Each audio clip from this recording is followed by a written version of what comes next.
Hi everybody, and welcome back to the channel. In today's video I'm going to teach you how to identify elders.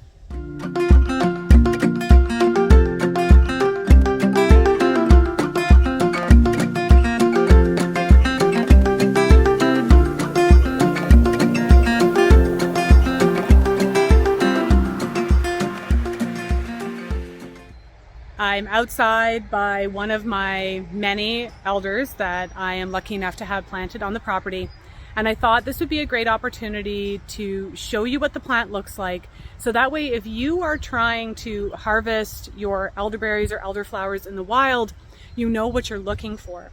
And contrary to what a lot of people do, which is try to find their sources once the berries are coming into fruit, I actually recommend that you try to find them earlier in the season. And when they're flowering is the perfect time, because it's actually a lot easier to spot at a distance or off the roadside, elderflowers than it is berries. And that way you can start to scout out some locations, because you're going to be in competition not only with other foragers, but you're going to be in competition with birds. And if you can figure out at least a few different locations for some wild elders, then you're going to know where to go back to. So one of the best practices when it comes to foraging is actually to try to find your locations before you actually need the thing that you're trying to forage. So what I'm going to do is turn the camera around and show you this elderberry here. This is a Sambucus canadensis, which is a Canadian elder. Sambucus nigra, which is the black elder from Europe, has also naturalized quite readily in North America. So you're likely to find both of those in the wild. So first I'm actually going to show you some of our older elders that we have on the property. There are 5 or 6 of them that are along the front edge, and as you can see they get quite large. So these ones are already probably close to 15 feet in height. Elders can grow upwards of 20 feet in the wild, and they can get quite large. And so if you do want to plant them on your property, do better than we do and make sure you can aggressively prune them. And they can survive most environments. They do tend to be found in wet areas, but they also like dry sections as well. But I just wanted to give you an idea. We planted these ones when we first moved in 5 years ago, and they were like a larger, we didn't start them from tiny starts. So that's how much growth we've experienced in 5 seasons. But I'm gonna head back to that elder that I was talking about. This is our fruit tree guild. I'll head back to that elder I had mentioned, and let's learn about identifying. It's very windy today. Hopefully I'll be able to show you enough. So these are the flowers of elder. As you can see, they haven't opened yet. This type of flower formation is called a corymb, and you're going to see it on plants like yarrow, and you're going to see it on Queen Anne's lace. So make sure that you know your botanicals well enough. I'll show you some Queen Anne's lace leaves and some yarrow leaves too, so you can see the difference. But all of these tiny little, what look like green dots, are all going to open up into 5-petaled flowers. And it's these flowers that then become berries. So while they're like this, as you can see, the flowers stand quite erect and upright. But as they start to form fruit later on, closer to August, at least in my area, late August, these will actually become, see if I can demonstrate, quite heavy, and the fruit will actually cause the weight of the flower to droop down like that, and you'll get these clusters of hanging berries. But you're going to see these white flowers. They're pretty easy to spot from the road, and the reason why I'm filming today is because I don't know when you're going to watch this, and I want to make sure that if you plan on foraging for elderberries or flowers in the wild, that you have time to scout out some locations. Now the leaves of elder grow opposite each other. Do you see that? How they're directly across from each other? This is technically considered one leaf.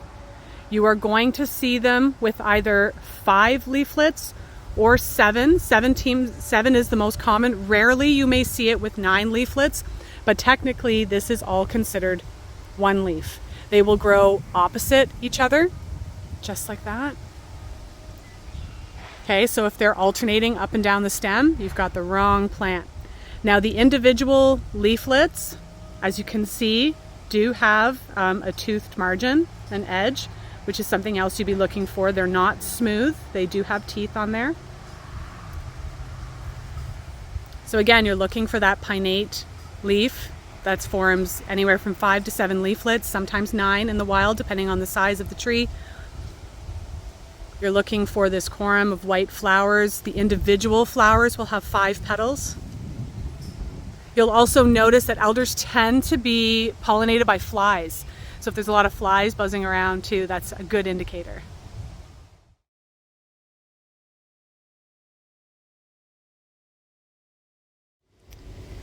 Now it is pretty hard to mix up elder and yarrow and Queen Anne's lace, and I have a video that is an identification video for Queen Anne's lace and poison hemlock, so make sure you check that video out.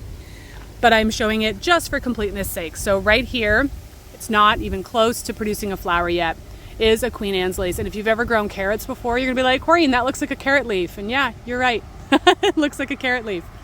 And so these are the leaves of Queen Anne's. And it will get nowhere near the height of an elder. And as you can see, they look very, very different. Right in here, we have found some yarrow. I want to show you the yarrow flowers. So this is what I mean about how it can sometimes be confusing for folks, because they do form that corym that I had mentioned. But the elderflowers do look a little different than this. And of course, we have a massive difference in height and as well as leaf pattern. So do you remember how those Queen Anne's lace leaves, let's see if I can get out of the sun here. There we go. Those Queen Anne's lace leaves look like carrots.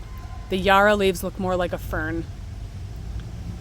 So those are going to be your major distinguishing characteristics between some of our plants that produce a white corym flower. So there you have it. It's pretty simple to identify. They are rather large in the wild. So again, you're looking for a shrub, tree that can be, if a mature one, upwards of 20 feet in height. So bring a ladder if you're planning on doing some foraging and wild harvesting. Again, you're looking for that pinnate leaf, which has anywhere from 5 to 9 leaflets. The margins are toothed. They're opposite. They grow opposite each other on the stem, and they do that all the way up and down the stem of the plant. And we are just about, as you could see, there were some that were just about ready to flower. I don't want you to discount elderflowers as well. They have some really amazing botanical properties and medicine. Everybody always goes for the berries, but the flowers are actually easier to find and easier to harvest because you don't have to fight the birds for them. And if you want to learn more about being your own herbalist for your family, I encourage you to check out my membership platform, where we dive into far more detail than I'm able to do here on YouTube. But if you want to learn more with me, there are links below so you can figure out how to join. We have covered elder, or we will be covering, I can't remember, I'd have to check the schedule, but it is on the list of plants that we will be diving in deeper to learn how to use the flowers, how do we use the berries, how do we make medicine for our family and keep ourselves healthy and vital. Now, if you've got any questions about identifying elder in the wild, please leave those below. And until next time, this is Corrine from Spirea Herbs, wishing you health and wellness.